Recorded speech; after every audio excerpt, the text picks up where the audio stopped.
यदि तुम विषय चिंतन न करो तो किसी विषय में सुख नहीं है। तुम्हारा जब एकांत में चिंतन बनता है तब वो तुम्हें चिंतन के कारण सुखानुभूति होती है, ना कि उस विषय में सुख है। जैसे एक कुत्ता सूखी हड्डी लेकर एकांत में भागता है कि मेरे सुख को कोई छीन न ले, और जब चबाता है तो उसी की गलफरों से रक्त स्राव होकर हड्डी में दिखाई देता है। उसको लगता है इसमें रस है, इसमें पावर है, कुछ नहीं। ऐसे ही अज्ञानी पुरुष के द्वारा समस्त भोगों के भोगने का जो चिंतन है, वही चिंतन उसे सुखानुभूति कराता है, न कि भोगों में। नहीं तो भगवान की आज्ञा मानो, अनन्यस चिंतयन्तो माम, केवल भगवत चिंतन हो, फिर हमको परिणाम बताओ कौन सा भोग तुम्हें सुख प्रदान करता है। घृणा हो जाएगी। ये भगवत प्राप्त महात्मा कह रहे हैं, इनके वचनों को मानना चाहिए, अनुभव में नहीं उतरना चाहिए। ऐसा दलदल है भोगों का कि आज तक कोई अनुभव करके नहीं निकला है। जब निकला है तो रो के असंतुष्ट होकर के ही छोड़ा है। कभी कोई ऐसे भोग नहीं छोड़ पाया कि बहुत भोगा, हमें तृप्ति हो गई, अब मैं जा रहा हूं भगवान की शरण में। ऐसा कभी नहीं हुआ, एक भी नहीं हुआ। चाहे जितना बड़ा सम्राट हो, चाहे जितना भोग बाहुल्यता हो, रोया, पश्चाताप किया और असंतुष्ट होकर, अतृप्त होकर त्यागा। वही बात आज है आपके हृदय में कि आप अतृप्त हैं भोगों से, असंतुष्ट हैं, तो अनुभव के लिए मत जाइए। गुरुजनों की, महापुरुषों की बात मान लीजिए और उसका चिंतन छोड़ दीजिए। बस खास बात है, तुम्हारे को अगर कोई परेशान करता है तो तुम्हारा चिंतन परेशान करता है। अंदर से ठीक बैठकर देख लीजिए। बड़े भाग्यशाली उपासक है जिन्होंने अपने चिंतन को बचाने की चेष्टा की। कोई भी क्रिया तब होती है जब चिंतन होता है। ये बहुत सिद्धांत है, भगवान के वचन है। ध्यायतो विषयान पुंसास संगस्तेषुपजायते। जब हम किसी विषय का ध्यान करते हैं, चिंतन करते हैं, मनन करते हैं, तो हमारे अंदर उसके भोगने की इच्छा प्रकट होती है। चाहे वो कोई खान पान की वस्तु हो, पहनने ओढ़ने की वस्तु, ये सब भोग के अंतर्गत आते हैं। सर्वेंद्रियार्थाः, समस्त इंद्रियों के अर्थ भोग अलग अलग है। श्रवणेन्द्री, घ्राणेन्द्री, नेत्रेन्द्री, त्वगेन्द्री, वाकेन्द्री, हस्तेन्द्री, पादेन्द्री, जनेन्द्री, गुदाएन्द्री, ये सब इंद्रियां हैं। 5 कर्मेंद्रियां हैं और 5 ज्ञानेन्द्रियां हैं। इनका मुखिया मन, ये 11, इनका काम ही है जगत के भोगों में चिंतन लगाना। बहुत सूक्ष्म विषय प्रार्थना है, ये संतों के अनुभूत विषय है। चिंतन किसी विषय का ना हो और फिर कोई भोग भोगो, बिल्कुल 100 में 100% आपको सुख नहीं मिलेगा। और ऐसे महापुरुषों का जो चिंतन भगवान में स्थित है, प्रियालाल में स्थित है, उनके लिए कहा गया वो विषयान ग्रहणंत मुंचंत, वह कोई फर्क नहीं पड़ता। विषय सेवन में, पाप कृत्य में, पुण्य कृत्य में अंतर से देखा जाता है कि उसको बराबर 5 व्यक्ति बराबर वही क्रिया कर रहे हैं, चाहे वो पाप की हो या पुण्य की हो, लेकिन 5 का फल अलग अलग हो सकता है। एक का राग नहीं है, बिल्कुल केवल क्रिया है, बिल्कुल राग नहीं है, बिल्कुल नहीं बंधेगा, उसका हर कर्म अकर्म हो जाएगा। एक है बहुत कम राग है, उसको बहुत कम फंसा उसको होगा। एक है संपूर्ण राग चित्त में है, उसको पूरी आसक्ति उसकी दुर्गति करा देगी। अंतर से तुम कितना चिंतन करके उस भोग को स्वीकार किए हो, बस खास बात है। इसीलिए भगवत प्राप्ति के मार्ग में चाहे जो विषय हो, यदि वो बहुत प्रिय लग रहा है और उसका हमारा चिंतन बना है, तो उसे हमें सेवन नहीं करना चाहिए, चाहे वो कितना सतोगुणी भोग क्यों न हो। क्योंकि हमारा चिंतन बना है, और अगर हम भोगेंगे तो चिंतन पुष्ट हो जाएगा, और बार बार चिंतन होगा तो हमारे चिंतन में विघ्न पड़ेगा। इसलिए जिस वस्तु का चिंतन हो कि आज तो अमुक चीज खानी है, अमुक चीज देखनी है, अमुक चीज भोगनी है, उसका बहुत सरलता पूर्वक यदि माया ने सानिध्य दे दिया है तो भी ना भोगा जाए। ये बहुत अंदर से अध्यात्म पुष्टि की बात है, इसे समझ लो। श्रीपाद कह रहे विषम, पहली बात यह है कि तुम हर्षित होकर जे ही भोग में जाओगे तो परिणामता तुम्हें शोक मिलेगा, क्योंकि द्वंद्व है ये विषम है। हरिवंश महाप्रभु इसी संसार पर विजय प्राप्त करने के लिए प्रेम की बात कही है। अगर इस संसार को जीतना है तो एकमात्र भगवत प्रेम है, दूसरा कुछ नहीं, दूसरी किसी की सामर्थ्य नहीं है। प्रेम में बहुत प्रबल शुभ अशुभ दुर्ग विध्वंस बल तब जयति जयति जग उच्चरे। सेवक जी महाराज कह रहे जीत विषम संसार कीर्ति जग विस्तर है। जीत विषम संसार कौन? जय जय श्री हरिवंश नाम गुण गाय है, जो नाम जप कर रहे हैं, लीला गायन कर रहे हैं। विषम निरय वदभाति सर्वेन्द्रियार्थाः, इंद्रियों के जितने भी भोग हैं ये सब नरक प्रदान करने वाले हैं, इनमें किंचन मात्र सुख नहीं है।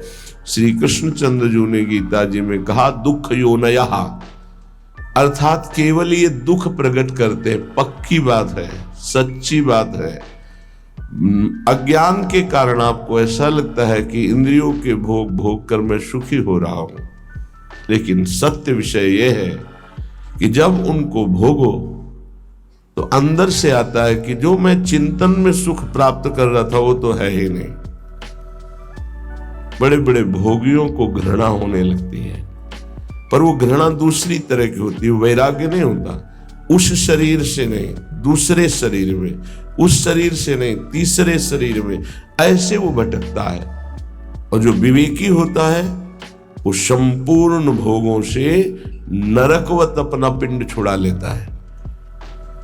इन भोगों के भोगने में तुम्हारा चिंतन प्रधान है और कुछ नहीं। सर्वेंद्रियार्था, समस्त इंद्रियों के अर्थ, उनके भोगने का चिंतन और भोग क्रिया ये नरक प्रदान करती है। नरक स्पष्ट। सर्वे भोगा भवंति प्रबल गरल, क्योंकि जितने भी भोग हैं ये प्रबल विष है। प्रबल विष, प्रबल विष का मतलब होता है तत्काल असर करने वाला। एक मीठा विष होता है, महीनों में असर करता है, लेकिन भोग तत्काल पागल बना देने वाला। चिंतन हुआ, सानिध्य भोग का हुआ, पागल बन गया, क्या करना चाहिए क्या नहीं करना चाहिए सब भूल गया। देखो कितना असर चढ़ा उसका, कि उसका चिंतन, उसकी क्रिया सब भागवतिक मिट गई, और उस समय वो कामांध हो गया, उस समय वो वासना में हो गया, सारा चिंतन खत्म, सारी की सारी वृत्ति। ये जहर है, इसे कह रहे सर्वे भोगा भवंति प्रबल गरल। ये प्रबल विष है जो तत्काल चढ़ता है, देखने से चढ़ता है, छूने से चढ़ता है, चिंतन से चढ़ता है, फिर भोगने से क्या होता होगा। ये ऐसा प्रबल गरल है, विष है, कि एक विष तो खाने से ही केवल एक शरीर में चढ़ेगा, एक जन्म नष्ट करेगा। लेकिन ये भोग कह रहे सर्वे भोगा भवंती प्रबल गरला, ये इतना बड़ा विष है कि देखने से चढ़ जाता है, सुनने से चढ़ जाता है, चिंतन से चढ़ जाता है, फिर भोगने से क्या दुर्गति होगी। इसलिए कहा निरवय वदभाति सर्वेन्द्रियार्था, जो इंद्रियों के भोगों का चिंतन करके उनको भोग कर सुखानुभूति करते उनको नरक की प्राप्ति होती। भगवान ने भी कहा त्रिविधम नरकश्चेदम द्वारं नाशं मात्मनः कामः क्रोधा तथा लोभा तस्मादेत्रेम त्यजेत। ये तीनों नरक के द्वार हैं, काम क्रोध लोभ, ये निश्चित नरक प्रदान करते हैं। वन्युद्भट ज्वाल कल्पाहा, और ये भोग क्या करते हैं, हृदय को जलाते हैं। अग्नि जैसे जला करके त्वगेंद्री को, शरीर को कष्ट देती है। लेकिन ये कारण शरीर तक प्रभाव डालते हैं, भोग, स्वभाव, अंतःकरण, इंद्रियां और स्थूल शरीर भी। इस तीनों शरीरों पर विष का प्रभाव पड़े, ऐसा विष की रचना आज तक नहीं हुई प्रकृति में। प्राकृतिक विष केवल स्थूल शरीर पर प्रभाव डालता है, इस पर। लेकिन ये सर्वे भोगा भवन्ति प्रबल गरलः, ये स्थूल शरीर पर भी प्रभाव डालते हैं, सूक्ष्म शरीर को वशीभूत कर लेते हैं और स्वभाव को बिगाड़ देते हैं।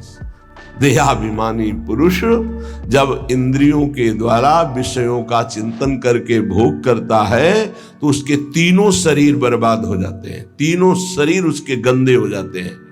ये इसीलिए जो विज्ञजन है वो कह रहे हैं कि इससे बड़ा कोई जहर ही नहीं है। सर्वे भोगा भवन्ति प्रबल गरला वन्युत भट ज्वाल कल्पाहा, हृदय जलाता है, भोगने पर भी जलन, भोगने के बाद भी पश्चाताप की जलन, पश्चाताप की जलन। और वो पश्चाताप टिकाऊ नहीं होता है। 1 घंटे 2 घंटे जलन हुई, तीसरे घंटे फिर उसी भोग की चिंतन वृत्ति, फिर वही भोग की क्रिया। बड़ी दुर्गति है संसारिक जीव की, बड़ी दुर्गति। ऊपर से चिकना चुपड़ा शांत नजर आ रहा है, अंदर देखो इसमें लिखा है वन्युत भट ज्वाल कल्पाहा, कामाग्नि, क्रोधाग्नि, लोभाग्नि, उससे जल रहा है वो। कीट प्रायाः समस्त प्रवर सुरगणाः सिद्ध्यश्चेन्द्र जाल। कह रहे कि बड़े महापुरुष हैं, इसलिए कह रहे हैं कि इन कीड़ों में और देवताओं में कोई फर्क नहीं है। क्यों? प्रारब्धानुसार कीड़ा भी अपने भोग को भोग रहा है, देवता भी भोग को भोग रहे हैं। देवता कोई नवीन कर्म करके भजन थोड़ी कर रहे हैं, अपने पूर्व पुण्यों को भोग रहे हैं। तो कीट प्रायः समस्त प्रवर सुरगणाः, ये प्रवर माने होता श्रेष्ठ, श्रेष्ठ जो देवता लोग हैं हमारी दृष्टि में कीड़े से ज्यादा नहीं है। क्यों? क्योंकि जैसे कीड़ा अपना प्रारब्ध भोग रहा है, ऐसे देवता अपने प्रारब्ध भोग रहे हैं। शुभ कुछ नहीं है उनके पास, नवीन कर्म नहीं, जितना रुपया जमा उसका भोग कर रहे हैं। जैसे बढ़िया होटल है, हर व्यवस्था है, आपका पेमेंट है तो आप भोगिए हर भोग। जिस दिन पेमेंट खत्म हुआ धक्का मार के बाहर कर दिए जाओगे। ऐसे ही स्वर्ग से धक्का मार के गिरा दिया जाता है। उसके गले में एक माला पड़ी होती है, वो माला नित्य नवीन सुगंधित रहती है जब तक उसको स्वर्ग में रहना है। और जहां माला कुम्हलाई तो पता चला कि पुण्य नष्ट हो गए। अब उसको भारी वियोग, उसका विमान छिन जाएगा, उसका महल छिन जाएगा, उसको अप्सरा जो मिली थी वो सब भोग सामग्री एक क्षण में हटा के, देव शरीर से हटा के भ्रष्ट कर दिया गया। फिर मृत्यु लोक में क्या बनेगा कि कीड़ा पतंगा क्या बनेगा वो भगवान जाने। इसीलिए कह रहे मेरी दृष्टि में कीड़े से और देवता से समानता जब करते हैं तो बराबर नजर आता है। वो अपने प्रारब्ध का भोग भोग रहा है, अपने प्रारब्ध का। तो बोले मनुष्य का उदाहरण क्यों? मनुष्य श्रेष्ठ है देवताओं से। क्यों? क्योंकि वो राधा राधा कृष्ण कृष्ण जप करके वो भगवत प्राप्ति कर सकता है, देवता नहीं कर सकते। कीट प्रायाः समस्त प्रवर सुरगणाः सिद्ध्यश्चेन्द्र जाल। अब कह रहे ये जो अष्ट सिद्धियां और भी 28 सिद्धियां और भी अन्य छोटी सिद्धियां, बोले ये इंद्रजाल है, कोई भगवदानंद नहीं है। इंद्रजाल माने होता है जो है नहीं पर दिखाया जा रहा है, माया का, जादू का एक नया तमाशा। सिद्धियां क्या है? माया का एक नया तमाशा। अगर उनको और क्या तमाशा, यही है अभी यहां है और इसी समय कहीं और है। जब दोनों अरे बड़े तो सिद्ध पुरुष हैं, अभी तो यहां हमारे सामने, तो बोले ठीक इसी समय हमारे पास भी थे, बोले बड़े सिद्ध पुरुष हैं। ये क्या है? कोई खास बात थोड़ी है। अष्ट सिद्धियां सिद्ध्यश्चेन्द्र जाल, ये इंद्रजाल माया जादू का तमाशा है। यह है प्रेम की प्राप्ति के लिए जो हमें विकलता चाहिए वो यहां कहीं नहीं टिकना। प्रायः संस्वाद्य वृंदावन रसिक रसम माद्यते मेद्य हृदयम। जिनको वृंदावन प्रेम रस की प्राप्ति की चाह है वो इतने में किसी में भी न टिके। किसी को भी स्वीकार न करे, नहीं प्रेम रस नहीं मिलेगा। इसीलिए आप देखें हमारे वृंदावन ब्रज धाम या कहीं भी जो भगवत प्रेमी सिद्ध महापुरुष है, आपको कोई जादू तमाशा कोई ऐसी बात नहीं मिलेगी। सीधे सरल स्वभाव, न मन कुटिलाई। तो यहाँ की सिद्धि क्या है? यहाँ के सिद्धों को क्या प्राप्त होता है? रुदु सुस्वरम राजन कृष्ण दर्शन लाल से। पर रोना यहाँ की सिद्धि है। जिस पर तुम हो रीझते क्या देते यद्वी, रोना सिसकना तड़पना आहों की जागीर, ये यहाँ के सिद्धों की परिपाटी है। एकांत में बैठे हुए चिल्ला चिल्ला के रो रहे प्रभु से, हा कृष्ण, हा कमल लोचन, हा प्रियाजू, हा स्वामिनी। ये यहाँ की सिद्धि है। तो ये किसको मिलती है? बोले जो मोक्ष को कड़ुआ मान करके, जो समस्त इंद्रियों के भोगों को नरक मान करके, जो समस्त भोगों को महाविष जान करके, क्योंकि ये जलाने वाले हैं, और समस्त देवताओं को भी कीड़े से भी ज्यादा भाव न रखना। कीड़ा अपना प्रारब्ध भोग रहा है, वो अपना प्रारब्ध भोग रहा है। और इंद्रियां ये तो जादू का तमाशा है। गोस्वामी तुलसीदास जी ने भी लिखा है, रिद्धि सिद्धि पेरे बहु भाई, बुद्धि लोभ दिखावे आई, होए बुद्धि जो परम सयानी, तिन तन चितैना नहित जानी। ये हमारा अमंगल कर देंगी, भगवत प्राप्ति नहीं होने देगी। इसलिए भगवत प्रेमी महात्मा कभी किसी सिद्धि को स्वीकार नहीं करता। इसीलिए बहुत सरल होते। अब फिर उनमें कोई चमत्कार नहीं दिखाई देता। क्या चमत्कार?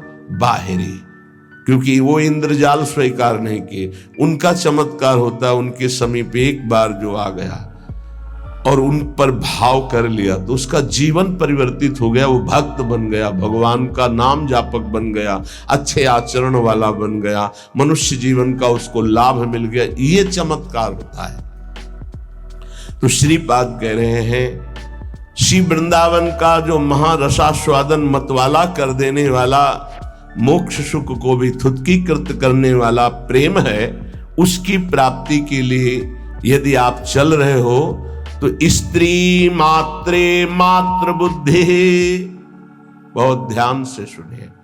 गृहस्थ हैं तो जिनके साथ पाणी ग्रहण संस्कार किया है, उनके अलावा आपका किसी के प्रति भी काम भाव वाली वृत्ति का संबंध नहीं होना चाहिए। नहीं, बड़ी दुर्गति होती है। चाहे वो स्त्री शरीर हो चाहे पुरुष शरीर हो, यदि अपनी मर्यादा से अलग, ये देखो धर्म शास्त्र हैं, इनका एक कानून है। भारतीय संविधान के अनुसार आपने यदि कानून विरुद्ध आचरण किया और नहीं पकड़े गए तो आप अपने को बहुत प्रवीण मानते हैं कि मैं बच गया, देखो। लेकिन तुम भारतीय संविधान के प्रगट में दंड ना मिलने पर ऐसा न समझ लेना कि दंड मुक्त हो गए।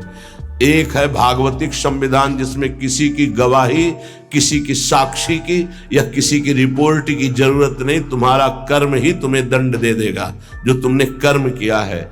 इसलिए जो पति वंचक पर पति रति करई, रो रो नरक कल्प सत परई। जो स्त्री अपने पति की वंचना करके दूसरे पुरुषों के साथ सहवास करती है, बहुत समय तक वो रो रो नरक को प्राप्त होती। ऐसे जो पुरुष पाणी ग्रहण करके अपनी पत्नी को धोखा देकर दूसरी स्त्री के साथ सहवास करता है, ऐसी उसकी दुर्गति होती है। और जो भगवत मार्ग में चलने वाले उपासक हैं, चाहे गृहस्थ हो चाहे विरक्त, समस्त संसार की जितनी भी स्त्री शरीरधारी हैं, उन सब के प्रति पूज्य बुद्धि, भगवत बुद्धि, दैवी बुद्धि, मातृ बुद्धि, ऐसा कहा गया है। जिनसे पाणी ग्रहण किया उनकी बात अलग, गृहस्थी में बका सबके प्रति भगवत बुद्धि, सबके प्रति। ऐसे विरक्त भाव में गोस्वामी जी इसी की टीका करते हैं। स्त्री मात्र बुद्धि के लिए जननी सम जानहि पर नारी, धन पराए बिसते बिस भारी, जिन्हि राम तुम प्राण प्यारे, तिनके मन शुभ सदन तुम्हारे। जो आपको प्राणों से भी अधिक प्यार करते हैं, उनका मन आपका निरंतर निवास स्थान है। हे रघुनाथ जी, वाल्मीकि जी कहे, जो सदैव माताओं बहनों की तरफ दृष्टि केवल पूज्य बुद्धि से जाती है। ये जननी है, हम इन्हीं से पैदा हुए हैं।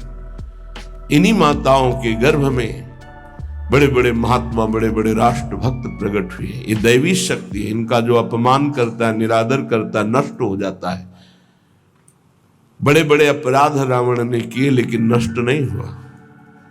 लेकिन जब दैवी शक्ति का अपमान किया तो भस्म हो गई सोने की लंका, और रहा न को कुल रोवनिहारा। बड़ी उद्दंडता करता था दुर्योधन, लेकिन बड़े बड़े महात्माओं की कृपा बनी रही उसके ऊपर। पर जो उसने देवी का अपमान किया, सभा में निर्वस्त्र करने का आदेश, उसी समय सारे सुकृत नष्ट हो गए और हर महात्मा की कृपा हट गई और नष्ट, पूरा कुल का कुल नष्ट हो गया।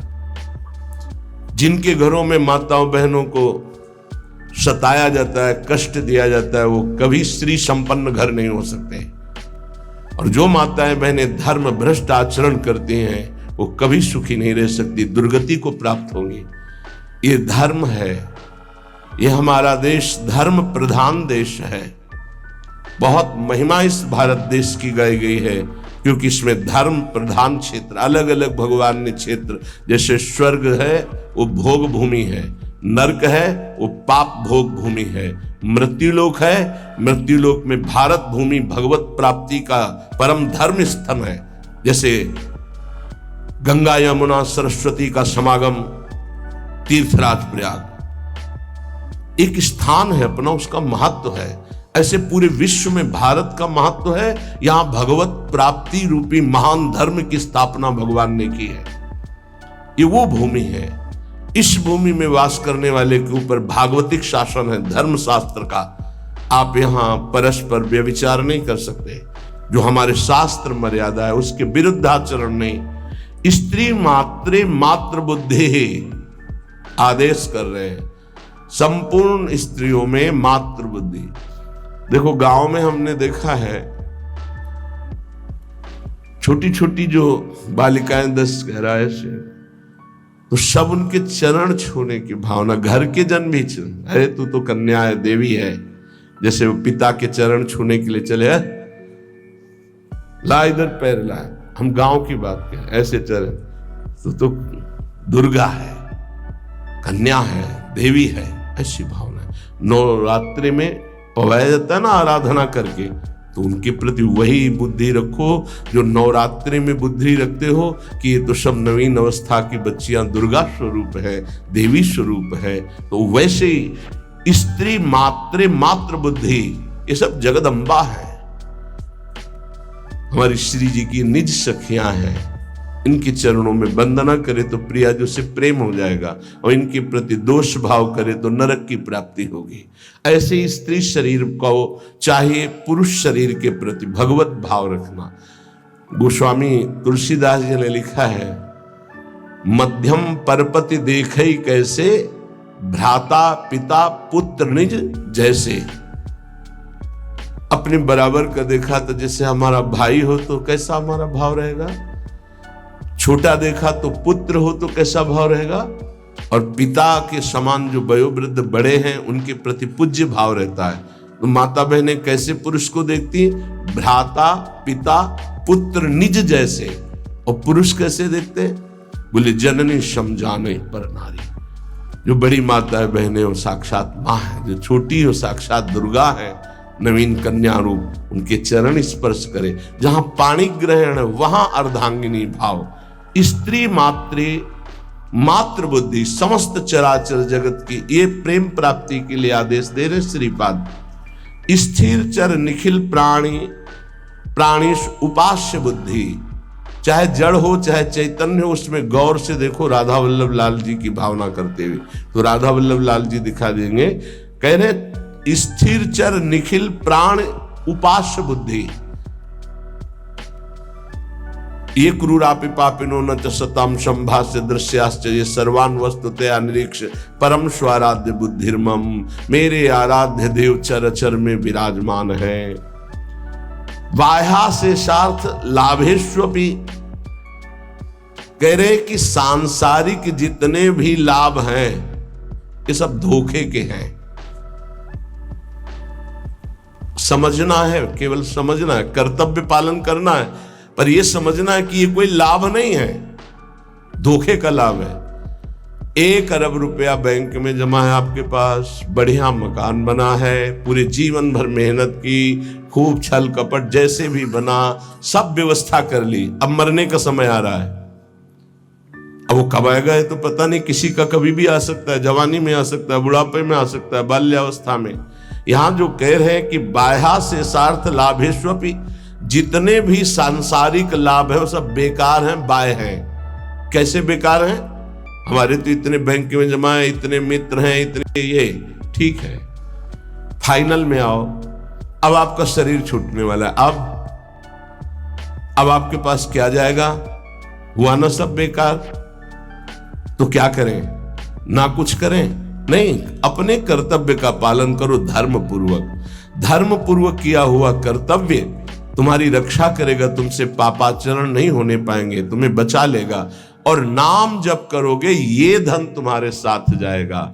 हृदय मुखम लानि क्रुद्धानि बुद्धि, कभी भी इन भोगों की हानि हो जाने पर मुख म्लान करके उदास निराश मत हो, क्योंकि ये कोई लाभ नहीं था जिसे तुम हानि मान रहे हो कि वो वस्तु नष्ट हो गई, धन नष्ट हो गया, हमें तो सबने छोड़ दिया, हमारा तो उपहास करते, कुछ नहीं, ये लाभ ही नहीं था। यदि नाम जप कर रहे हो तो भगवान तुम्हारे हैं, तो तुम्हें शोक कैसे आ सकता है?